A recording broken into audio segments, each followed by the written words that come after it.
Bruno. Bom, muito boa tarde a todos. Prazer em nos reconectarmos aqui, nosso primeiro bate-papo de 2024.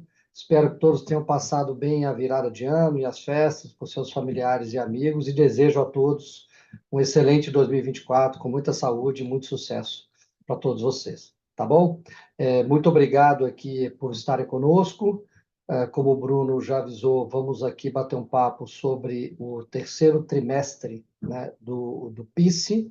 Obviamente, tem algumas informações que já são um pouco mais atualizadas do que isso, na medida do possível, mas a ideia é a gente apresentar para vocês aqui a performance do fundo para o terceiro trimestre de 2023. Tá bom? Nós temos uma apresentação, acho que podemos colocar na tela, e eu começo aqui com o sumário executivo. Muito bem. Então, lembrando a todos, né, neste fundo nós temos todo o capital dele alocado em estruturas de dívida de projetos eólicos, né, que vocês conhecem bem, do Grupo Care. Nós vamos falar aqui mais um detalhe de como é que nós estamos aqui nessa alocação. Desde o início do fundo, nós já distribuímos 183 milhões de reais, um volume bastante representativo, ou seja, representando um yield de aproximadamente 8% para todos que entraram no lançamento do fundo e para quem adquiriu mais recentemente as cotas, por exemplo, em relação ao preço de 28 de dezembro, das cotas de mercado, um yield de 11%. Né? Com base nessa precificação de 28 de dezembro, na cota de mercado, o retorno implícito, né, de qualquer uma das nossas cotas é de 10% acima da inflação, ou seja, um upside bastante interessante aqui para quem tiver interesse em continuar investindo conosco. Tá? Olhando aqui para trás, ou seja, neste terceiro ano do fundo, que na verdade a gente conclui em fevereiro, né, mas já temos aqui boa parte desse terceiro ano fiscal do fundo, vamos chamar assim, que termina em fevereiro, executado, estaremos então distribuindo R$ 6,75 por cota, ou seja, bastante dentro da expectativa anunciada lá no início do ano passado de R$ 6 a R$ 8, dos quais 6,15 desses 6,75 já foram distribuídos. O restante será distribuído ainda nos próximos meses, portanto, 60 centavos ainda por serem distribuídos.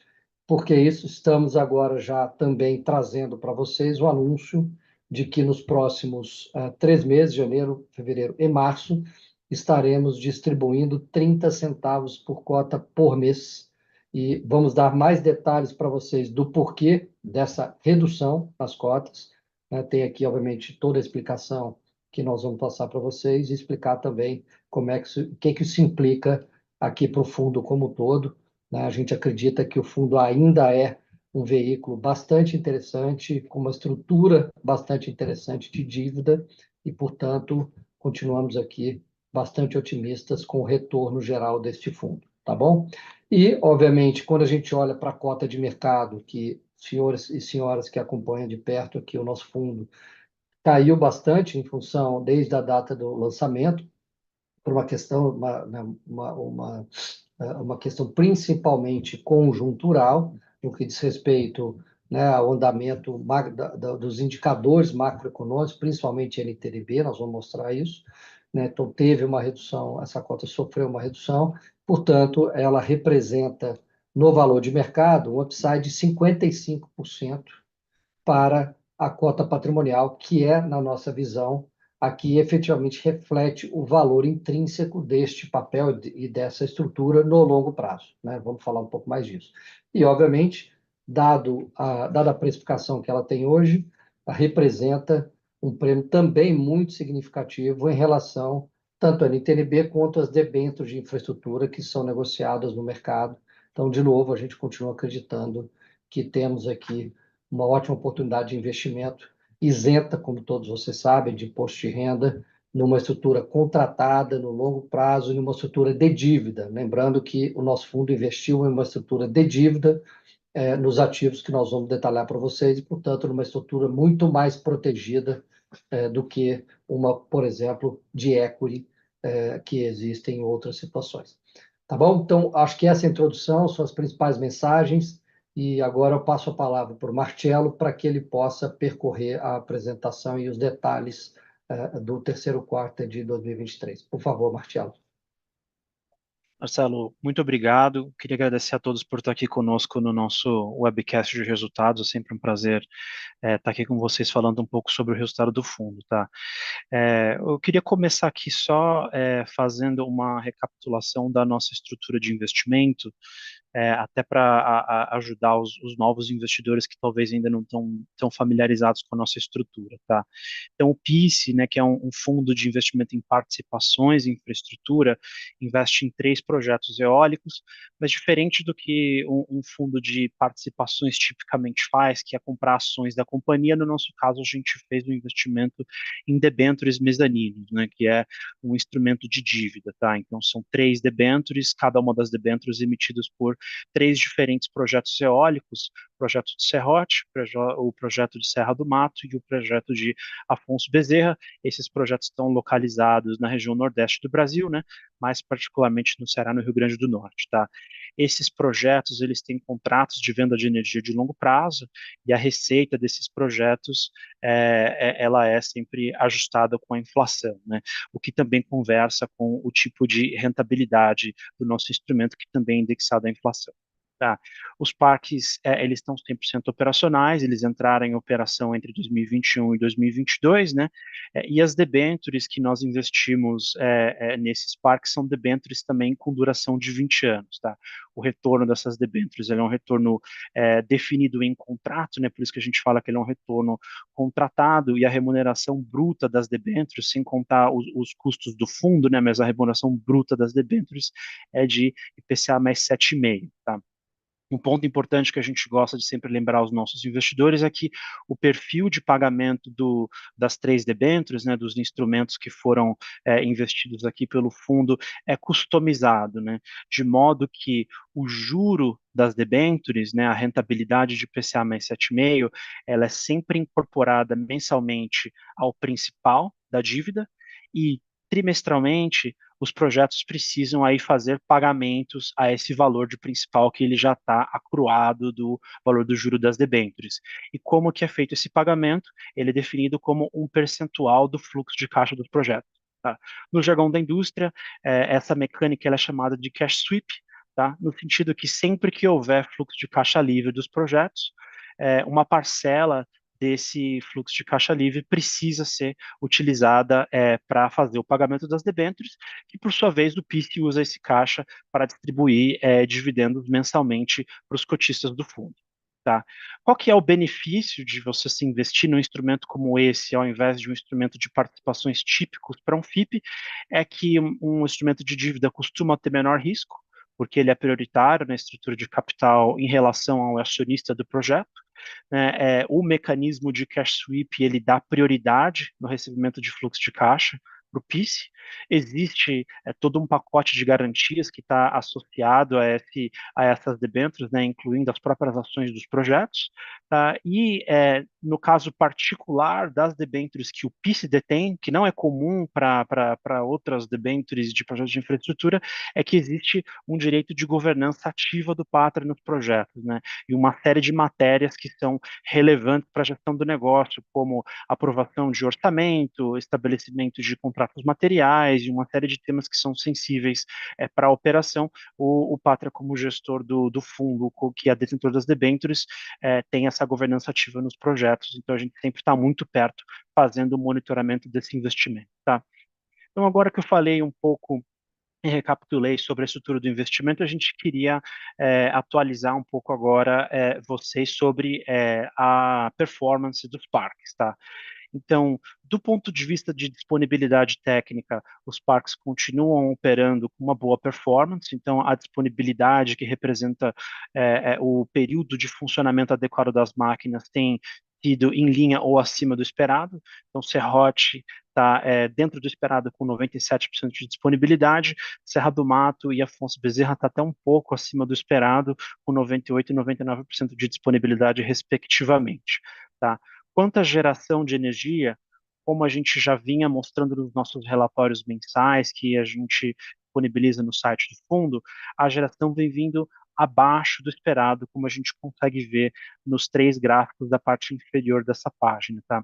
Vocês vão ver que essa geração ela foi particularmente impactada nos meses de agosto e de setembro do ano passado, e esse foi particularmente por evento de reduções forçadas, né, ou no jargão da indústria curtailments, que eu vou falar um pouquinho mais disso lá na frente, mas mesmo assim nos outros meses também a geração ela estava ali no intervalo de geração inferior do que seria a geração esperada, né? Como a gente vinha indicando nos nossos últimos calls de resultado, né, a geração do segundo semestre é sempre o período mais importante para a performance do projeto e para a performance do fundo, né, de modo que como existe bastante sazonalidade de geração, a maior parte, mais de 2/3 da geração, ela acontece no segundo semestre, e a gente vinha monitorando bem de perto a geração do segundo semestre, que acabou vindo abaixo do que a gente imaginava, tá? Então, um pouco na próxima página, a gente quer trazer para vocês um pouco de quais são os principais fatores que impactaram a geração agora no ano de 2023, tá? Então, basicamente, são três fatores, e a gente vai tentar trazer eles um a um aqui, explicando qual que é a característica de cada um deles, tá? Então, o primeiro fator é a redução involuntária de geração, ou no jargão da indústria, o curtailment, né? O que é a geração involuntária? A redução involuntária é quando o operador nacional do sistema requisita que os parques geradores de uma determinada região reduzam a sua capacidade de geração, né? E por que e quando que isso pode acontecer é basicamente quando existe algum tipo de necessidade de manutenção no sistema de transmissão do Sistema Nacional Elétrico. Esse é um tipo de possibilidade, e o que foi o que aconteceu majoritariamente no mês de setembro. Vocês vão lembrar que em agosto do ano passado teve um período de apagão que foi bastante curto, né, mas após esse período houve uma série de eventos de manutenção ali na região que foram, de certa forma, decorrência desse apagão ali de 24 horas, que fizeram com que houvesse uma redução involuntária da geração dos parques, tá?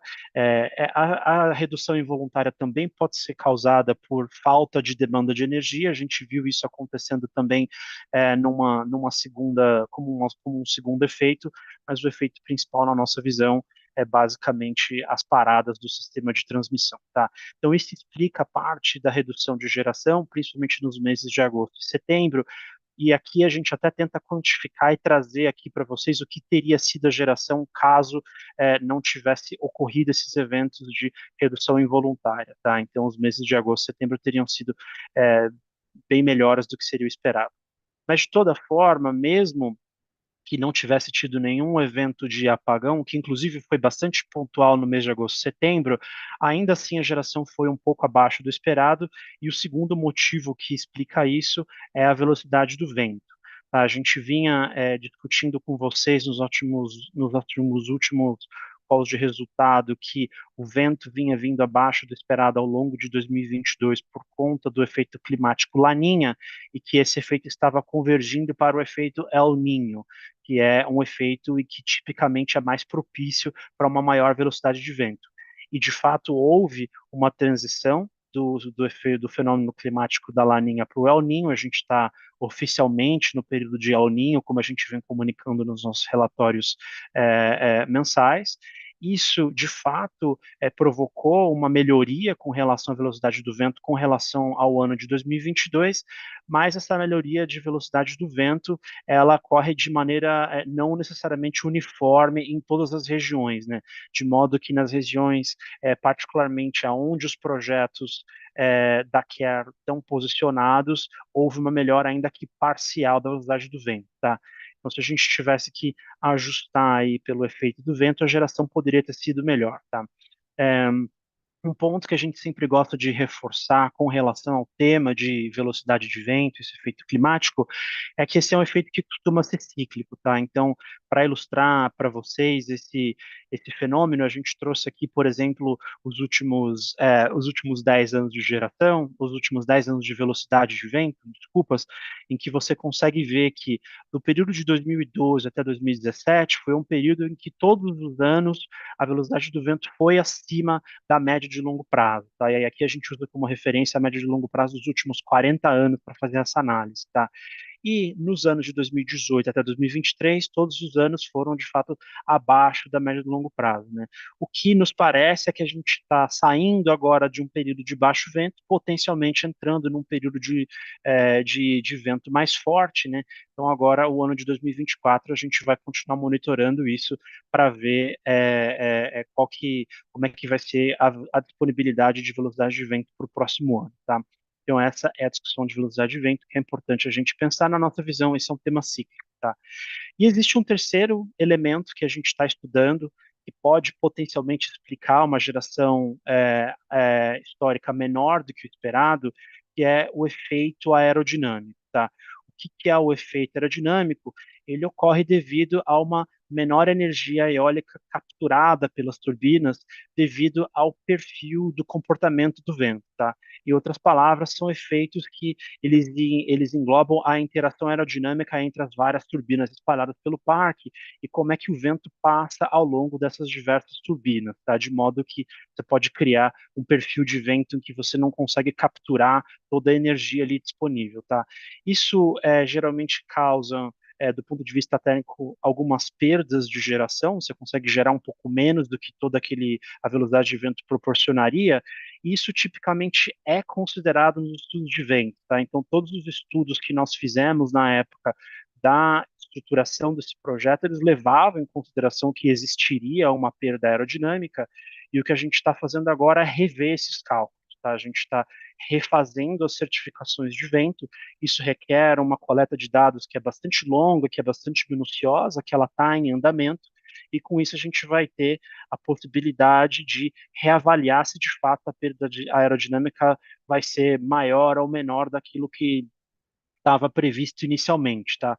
Então, a nossa perspectiva é terminar esses estudos de vento até o próximo trimestre, em que a gente deve conseguir trazer para vocês uma atualização sobre esse tema. Hoje, um potencial, é o impacto potencial que pode ter na geração esperada de longo prazo do geração elétrica esperada de longo prazo dos projetos, mas que a gente ainda está terminando essas análises, tá? Acho que esse é um ponto que a gente queria trazer para vocês, para dar toda a transparência sobre todos os temas que a gente olha do ponto de vista de monitoramento desse investimento, que ele ainda está ocorrendo, a gente ainda não tem resultados conclusivos, e a gente deve trazer para vocês uma visão mais atualizada no nosso próximo webcast, tá?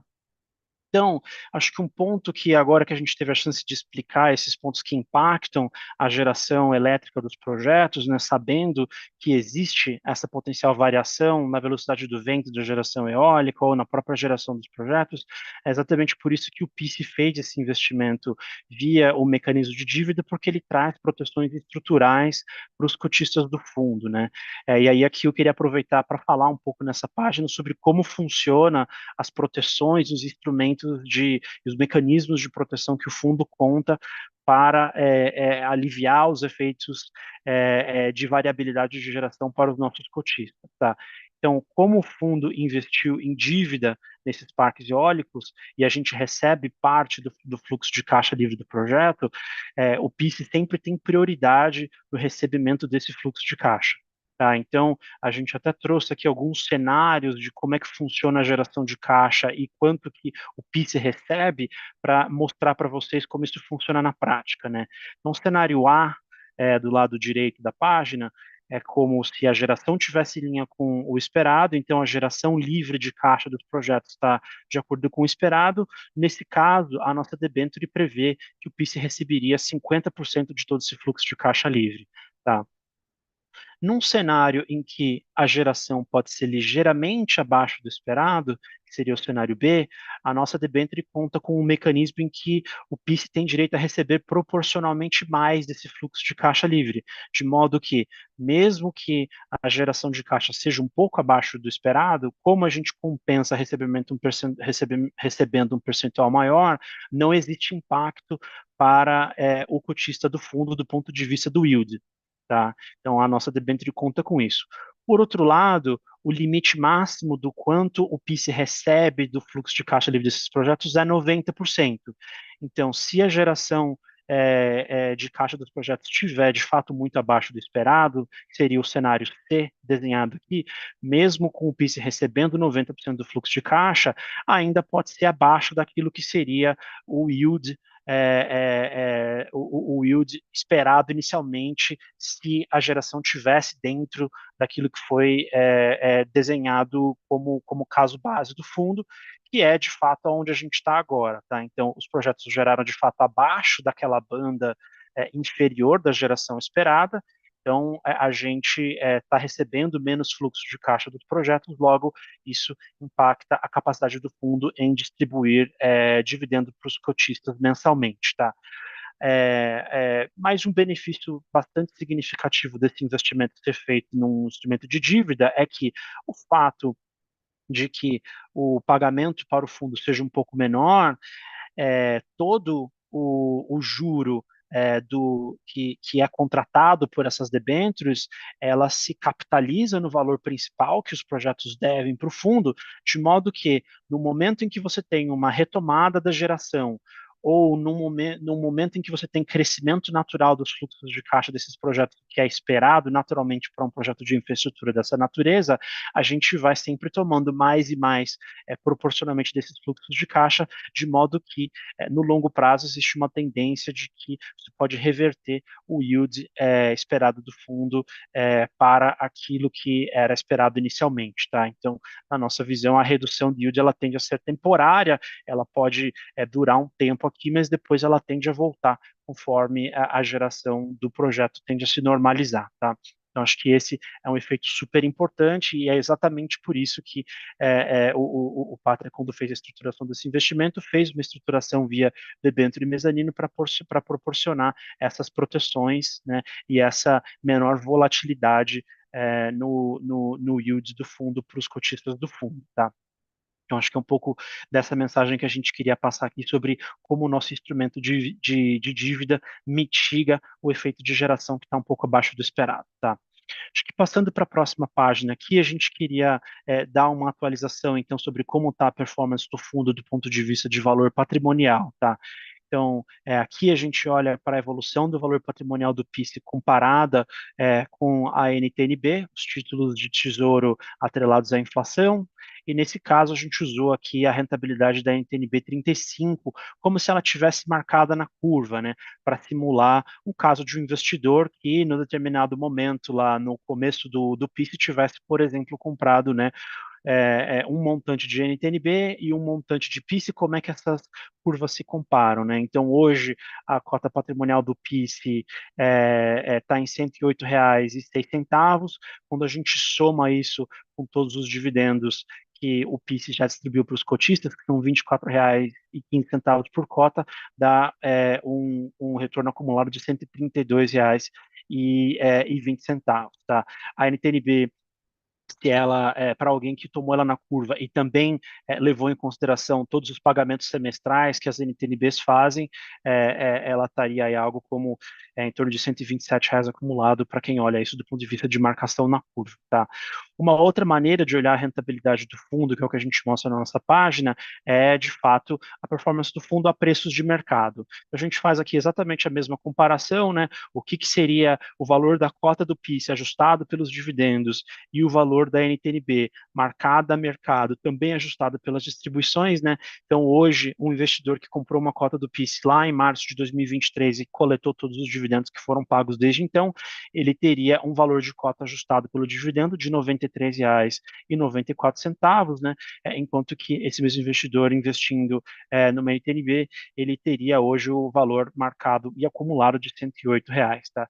Eu acho que esse é um ponto importante que vale a pena mencionar aqui, é que existe, de fato, uma correlação bastante significativa entre a variação do PIS e a variação da NTNB. Obviamente que o PIS, por ser um instrumento, né, não é um título do Tesouro, é um instrumento de infraestrutura, com uma série de características diferentes, não é exatamente igual, mas existe sim uma comparação no mercado de maneira geral, né, do PIS contra a NTNB, né? Isso, inclusive, é uma pergunta que a gente recebe muito dos nossos investidores, que é, putz, o que que explica a variação da cota do PIS, né? Por que que a cota do PIS, ela tende, né, a descer ou a subir, né? E aí, na próxima página, a gente até traz uma comparação aí do valor da cota do PIS com o valor do spread da NTNB, porque existe aqui, sim, uma correlação muito forte, tá? Então, como é que você lê esse gráfico aqui, que ele visualmente mostra muito bem a evolução do PIS, tá? Então, a linha azul escura, ela representa exatamente o valor da cota do PIS, tá? Em reais por cota, tá? E a linha azul clara, ela representa qual que é o prêmio que a NTNB paga acima da inflação. Só que para facilitar a comparação visual, a gente colocou esse item no gráfico como se ele tivesse invertido, de modo que quando a linha azul escura está caindo, quer dizer que o prêmio sobre a inflação está subindo, né? Quer dizer que o juro real no Brasil está subindo, e quando a linha azul clara está subindo, quer dizer que o juro real do Brasil está caindo. Vocês podem ver que de março de 2021 até março de 2023 houve um ciclo muito longo de 2 anos de aumento de juro real no Brasil, né? Então o spread das NTNBs estavam sumindo bastante, e isso fez com que a cota do PIS também ela se desvalorizasse bastante, né? E aí ali no período de abril de 2023 até mais ou menos setembro de 2023 houve de fato uma queda, né, no juro real do Brasil, então a curva da NTNB fechou, né, como o jargão do mercado costuma mostrar, e isso com um pequeno delay, o valor da cota do PIS também começou a subir, né? Ela saiu de um mínimo ali de 66, 67 reais, chegou a bater 82. E o que aconteceu depois na sequência, né, de setembro a outubro de 23 é que a NTNB caiu, né, e aí a cota do PIS também caiu, e agora a NTNB está voltando e a gente está começando a ver uma leve melhora também na cota do PIS, né. Obviamente, a variação da NTNB não é o único fator que explica a variação da cota do PIS, mas existe uma correlação de fato aqui muito forte, né. A gente tentou mostrar isso graficamente para vocês, porque esse efeito ele é bastante significativo, tá? É, a próxima página, a gente queria mostrar, então, o que, que é o retorno do PIS comparado agora com os benchmarks que a gente usa aqui, né, que é basicamente a NTNB e as debêntures de infraestrutura, né, e como o valor da cota do PIS hoje está bastante descontado vis-à-vis o seu valor patrimonial, né, a cota do PIS hoje está em torno de R$ 70 contra um valor patrimonial de 108, né, então isso significa que o prêmio que o retorno implícito do PIS traz contra tanto as NTNBs ou contra as debêntures de infraestrutura de energia aumentou bastante significativamente, né? Então, em março de 2021, né, no IPO do PIS, enquanto a NTNB líquida de imposto de renda tinha um retorno de algo como IPCA mais 2,4 e as debêntures de infraestrutura tinham um retorno de IPCA mais 4,1, hoje, em dezembro de 23, a debênture de a NTNB tem um retorno de IPCA mais 4,2 e as debêntures de infraestrutura têm um retorno de 6,4. Só que o retorno implícito da cota do PIS, no valor de hoje, está em IPCA mais 10. Isso significa que o prêmio do retorno de PIS sobre a NTNB líquida está em mais de 6%. E o prêmio de retorno do PIS sobre as debêntures de infraestrutura está em quase 4%, né? Então a gente vê um aumento bastante significativo do prêmio de retorno que o mercado está atribuindo sobre o PIS, o que na nossa visão representa aí uma possibilidade de investimento a um retorno bastante atrativo, tá? É, e por fim, antes de talvez passar aqui de volta para o Marcelo, a gente queria falar um pouco aqui das expectativas de distribuições, tá? Então, o que que a gente está vendo aqui agora para o terceiro ano do fundo, tá? Lembrando que o ano fiscal do PIS, ele sempre começa em março de um determinado ano e termina em fevereiro de um determinado ano, então a gente está terminando agora o terceiro ano fiscal do PIS, que começou em março de 23 e vai acabar em fevereiro de 24, e vocês vão lembrar que no começo do ano passado a gente tinha indicado para vocês que a distribuição esperada para esse ano fiscal seria entre R$ 6 e R$ 8 por cota. né? O que a gente também tinha indicado na época era que a gente faria o monitoramento da geração, particularmente no segundo semestre, e se a geração tivesse mais próxima da geração realizada, a geração esperada, esse yield seria algo como mais próximo de R$ 8 por cota. Se tivesse abaixo da geração esperada, esse yield ficaria mais próximo de R$ 6 por cota, tá? Agora que a gente conseguiu medir basicamente a geração de 2023 praticamente inteira, a gente está fechando aqui agora a nossa expectativa de distribuição em 6,75. Então a gente ficou aqui muito próximo da média é, é, do nosso guidance que a gente tinha indicado no início do ano passado, tá? É, isso significa o seguinte: o PIS também já distribuiu R$ 6,15 até dezembro, né? E para atingir 6,75 significa que em janeiro e fevereiro de 24 a gente vai distribuir 30 centavos, tá? A gente também espera distribuir 30 centavos em março de 2024, compondo aí a nossa expectativa de 30 centavos ao mês para os próximos 3 meses, né? E por que essa redução no dividendo agora nesse último trimestre do fundo se dá basicamente pelo fato de que a geração que se materializou ao longo do ano de 23 veio um pouco abaixo de esperado, e a geração no começo do ano tende a ser um pouco menor tende a ser um pouco menor por conta do efeito de sazonalidade que é típico nos projetos eólicos, tá? Então, essa é a nossa atualização de guidance. O que a gente está fazendo aqui agora como próximo passo, tá? Então, a gente está revisando as nossas projeções agora para o quarto ano do fundo, e a gente deve trazer no nosso próximo webcast, que deve acontecer entre março e abril de 2024, assim como a gente fez no ano passado, a gente deve trazer para vocês o que vai ser a perspectiva de distribuição para o quarto ano do fundo, tá? A gente já consegue adiantar para vocês que para os próximos 3 meses o PICE vai distribuir 30 centavos por cota, tá, pessoal? Então, acho que essa aqui é a atualização que eu queria passar para vocês. Eu vou aproveitar e devolver aqui para o Marcelo para fazer algumas considerações finais, e aí a gente vai passar para a fase de perguntas e respostas aqui e tentar atender as perguntas de vocês. Pessoal, obrigado, gente. Maravilha, obrigado, Marcelo. Bom, pessoal, já passando aqui para as considerações finais, quais são as grandes mensagens, né, que a gente quer trazer aqui para vocês de forma super transparente, como sempre fizemos? E eu já vi, tem um conjunto grande de perguntas, então já vou tentar, nas minhas considerações finais, abordar algumas delas, né? Então, qual o grande tema que a gente está identificando aqui no nosso portfólio? Primeiro, vocês já viram, nós estamos realizando, os parques estão realizando uma geração abaixo do inicialmente estimado. Isso é objetivo, nós estamos trazendo para vocês isso já há algum tempo.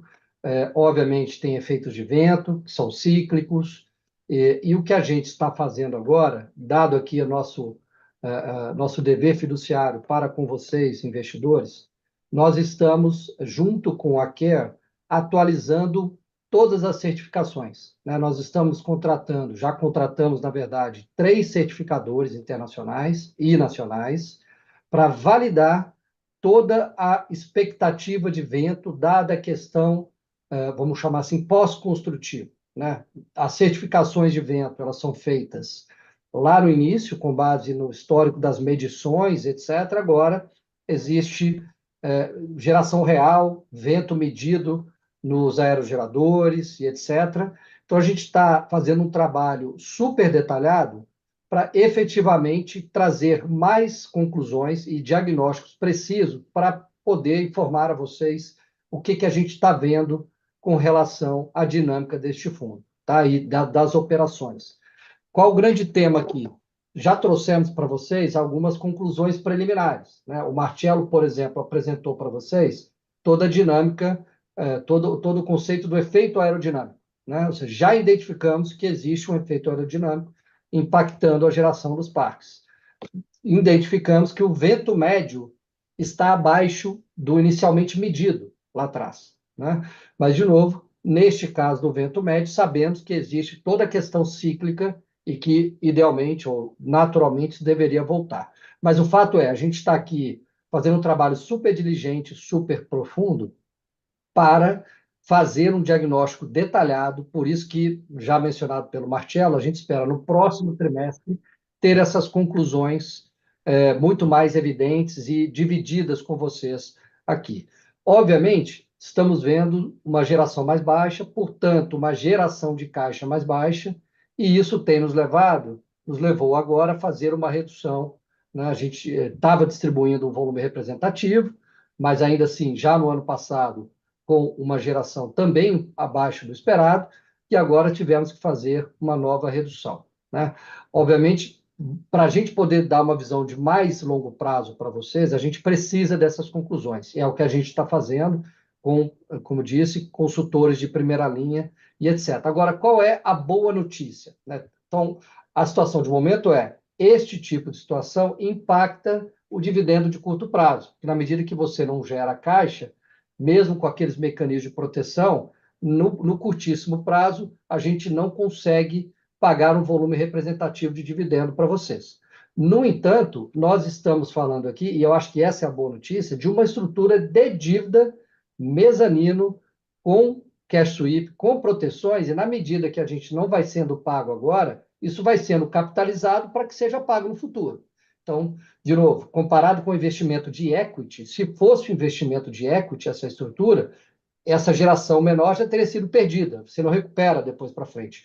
Neste caso, como é dívida, isso vai ser recuperado na frente. Então, essa é a boa notícia, por isso que nós estamos trazendo aqui para vocês que o nosso retorno de longo prazo ele está protegido por esses mecanismos. Então, a gente acredita que, a despeito de termos agora uma questão de geração mais baixa impactando o dividendo, no longo prazo, à medida que esse projeto começa a gerar de forma mais adequada, a gente acredita que o retorno estará protegido. E, de novo, mesmo em se mantendo uma geração mais baixa, tá? Mesmo em se mantendo uma geração mais baixa, no longo prazo, nós conseguimos recuperar o retorno por conta dessas proteções. Então, acho que isso é muito importante.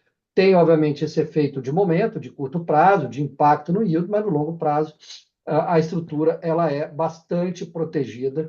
Então, isso aqui é super importante deixar muito transparente para vocês, e a gente sempre bate nessa tecla para que todos entendam. Então, este fundo tem essas características bastante diferenciadas de outros fundos de infraestrutura, que a gente quer deixar bastante claro para vocês.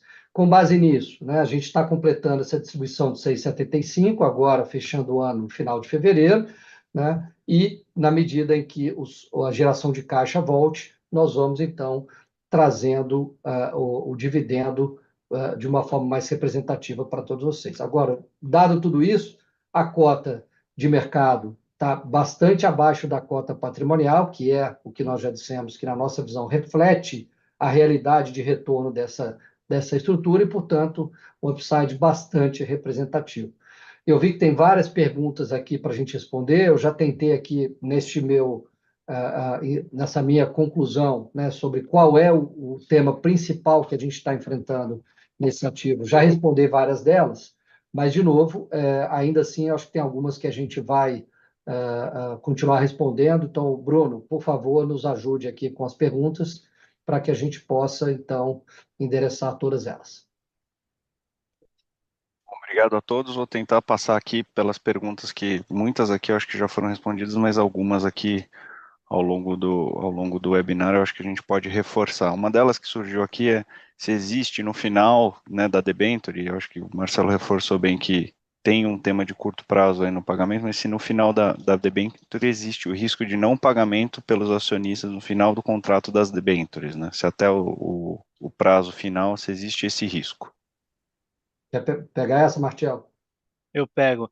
É assim, no final da debênture, se por qualquer motivo ainda tiver um saldo devedor e o acionista não aportar o capital para fazer o pagamento, a gente vai utilizar o nosso pacote de garantias, que basicamente faz com que a gente tome o projeto, né? Como as ações do projeto estão dadas em garantia, né? Se ele não faz o pagamento no final, é um evento de default, né? Um evento de vencimento, é um evento de default da debênture, a gente vai ficar com os projetos, né? E lembrando que a nossa debênture tem um prazo de 20 anos, mas o projeto tem um prazo de 35 anos, né? Então tem mais 15 anos de fluxo de caixa adicionais, além do período da nossa debênture, e serve aqui como colateral, como pacote de garantia, caso a gente se depare com esse cenário adverso de não ter o pagamento o pagamento no final. Isso é muito importante, pessoal. Eu queria enfatizar isso, que é a beleza da estrutura que a gente montou. Além de ser uma dívida que, portanto, vai capitalizando os juros e o principal não pagos, para que ele seja pago na frente, se chegar no final do prazo da dívida, a gente pode tomar o projeto, a gente pode executar as ações, o projeto passa a ser do fundo. O que nós faremos naquele momento? Nós vamos vender aquele projeto, que ainda terá 15 anos de fluxo de caixa pela frente, ao menos, porque, inclusive, a vida útil dos ativos é mais longa que isso, esse é o prazo da autorização, que pode ser, inclusive, renovada.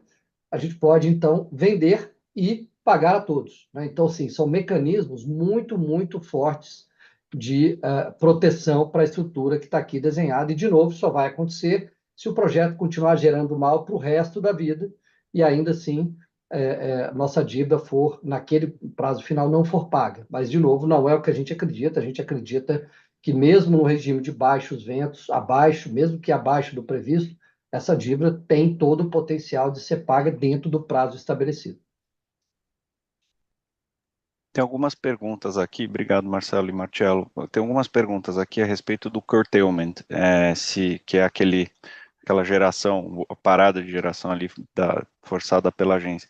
Vocês podem falar um pouquinho sobre qual o impacto nesse último trimestre, a perspectiva disso para frente, se tiver alguma previsão, alguma perspectiva de quanto isso deve impactar os nossos fluxos nos próximos meses e nos últimos meses agora que a gente teve isso acontecendo. Eu dou um alô aqui, o Marcelo complementa, tá? Então, assim, primeiro, acho que é muito importante mencionar que o tema do curtailment, ele está afetando todos os parques de geração do Brasil, não só os nossos parques aqui, tá? E, notadamente, no Nordeste, tá, os parques de geração renovável, solar e eólico. E qual é o grande tema? Primeiro, já falamos, teve um apagão relevante ali entre agosto e setembro. E segundo, nós estamos hoje numa situação de sobreoferta de energia. Como o país não cresceu, a demanda de energia não cresceu, chega em determinados momentos em que você tem mais geração do que consumo. Então, o operador... Isso é bem atípico de acontecer. Historicamente, aconteceu muito pouco, na verdade, na maioria das vezes não acontece, e está acontecendo agora de uma forma mais representativa. O que nós acreditamos aqui, e aliás todo o setor, né? Primeiro, que o ano de 2023 foi um ano atípico, então a tendência é que esse curtailment ele vá reduzindo ao longo do tempo, na medida que a carga vai aumentando, que o sistema de transmissão vai sendo reformulado e robustecido, né? Então, acho que todos acreditam nisso, nós também acreditamos, não achamos que o curtailment é uma crescente, pelo contrário, a gente acredita que é algo que, ao longo do tempo, ele vai diminuir. Esse é o tema. Tem um outro tema, eu também já vi uma pergunta, houve já uma judicialização do tema do curtailment, que existe uma discussão do setor de quem deve pagar essa conta, né? É o gerador que paga essa conta, é o sistema como um todo. Então, tem uma discussão acontecendo, inclusive existiu a emissão de ou seja, a emissão de uma liminar favorecendo os geradores, tá? Então, efetivamente, é algo que a gente está monitorando de perto, pode ter soluções até melhores aqui para nós. Hoje, o curtailment que ele fez ele reduziu a receita imediatamente, né? O impacto que aconteceu foi isso. Pode ser que exista alguma recuperação disso também em função dessa discussão, vamos chamar assim, regulatória judicial. Obrigado, Marcelo. Teve uma pergunta aqui de um investidor a respeito da TIR, que a gente coloca lá, TIR equivalente. Se a gente considera o fluxo normalizando, qual o prazo que a gente considera o fluxo normalizando, ou se depende de novos estudos, e se a gente considera a hipótese de receber, né, dentro do prazo das debêntures. Acho que essa é mais para o Marcello aí, para o Marcelo complementar. Sim, o cálculo da TIR a gente faz da seguinte maneira, tá? Então a gente considera a data base de 28 de dezembro de 23, para o caso da TIR que a gente está mostrando agora nesse webcast, no sentido de que a gente projeta todos os dividendos do fundo ao longo da vida da debenture até 2041, tá? Na nossa melhor avaliação aqui, a gente deveria receber 100% do valor da debênture nesse prazo, e isso é o que dá o retorno de IPCA mais 10,3 que a gente está indicando agora. Entendido. Tem uma pergunta de um investidor aqui, às vezes a gente começa pelos updates, mas tem que voltar aí um pouco nos fundamentos aqui do produto. Eu acho que é importante esclarecer quem é a Care.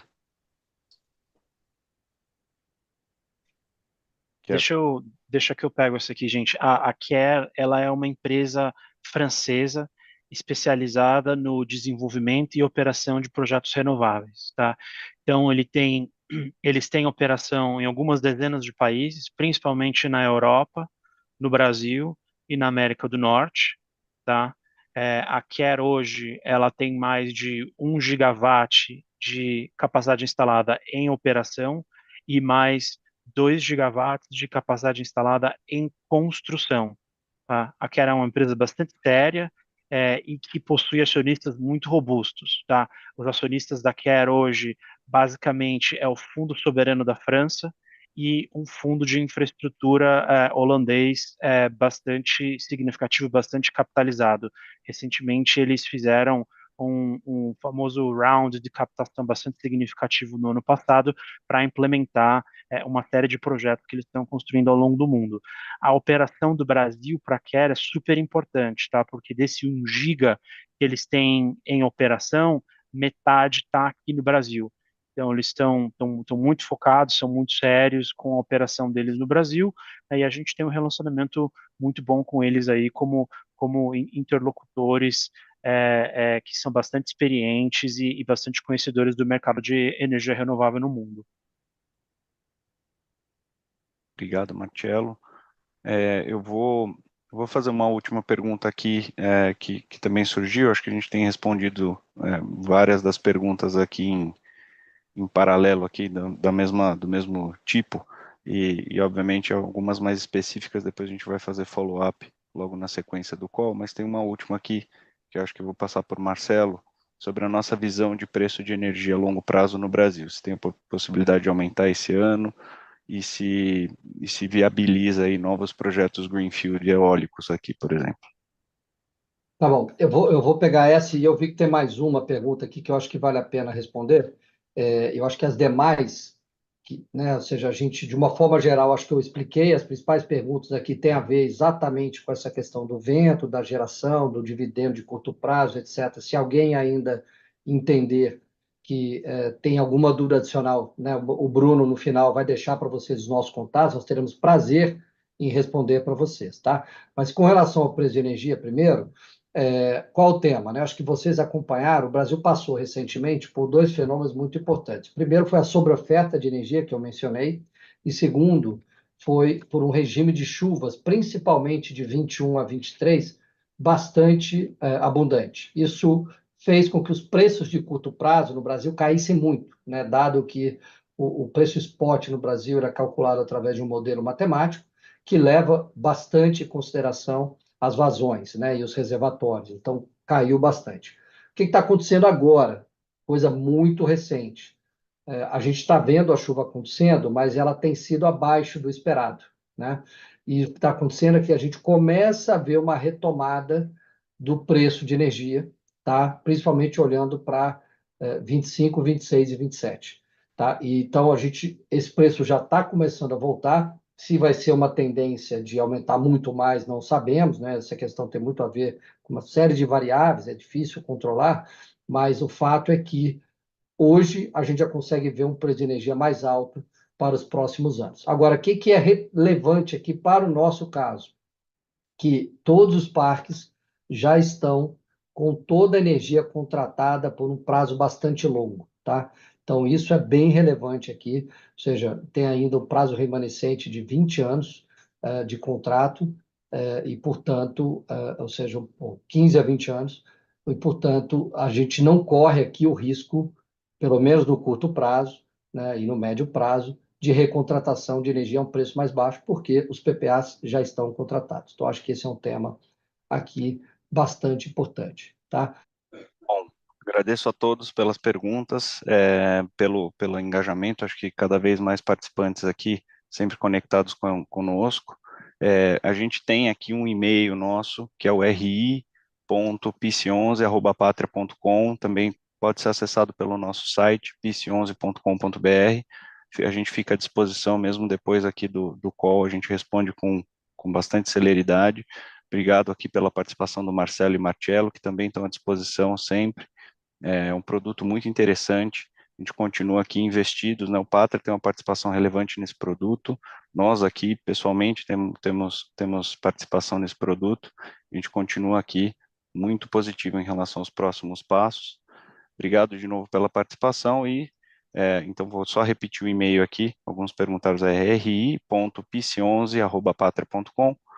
Né, a gente continua à disposição por lá e nos vemos em breve. Feliz ano novo a todos aqui, é a primeira vez que falamos com muitos aqui de vocês, e obrigado pela atenção. Marcelo, Marcello, se vocês tiverem alguma Maravilha, consideração final. pessoal. Reportando aqui os votos de excelente 2024. Muito obrigado pela confiança. Por favor, mandem perguntas se tiverem e esperamos estar juntos aqui e seguir com uma boa performance aqui do PICE para todos vocês. Tá bom? Obrigado a todos. Um abraço. Pessoal, muito obrigado aí pela disponibilidade de vocês, é sempre um prazer. E se vocês precisarem de nós, a gente está sempre à disposição aqui para tirar dúvida, para ajudar no que puder, gente. Muito bom. Obrigado, feliz ano novo a todos.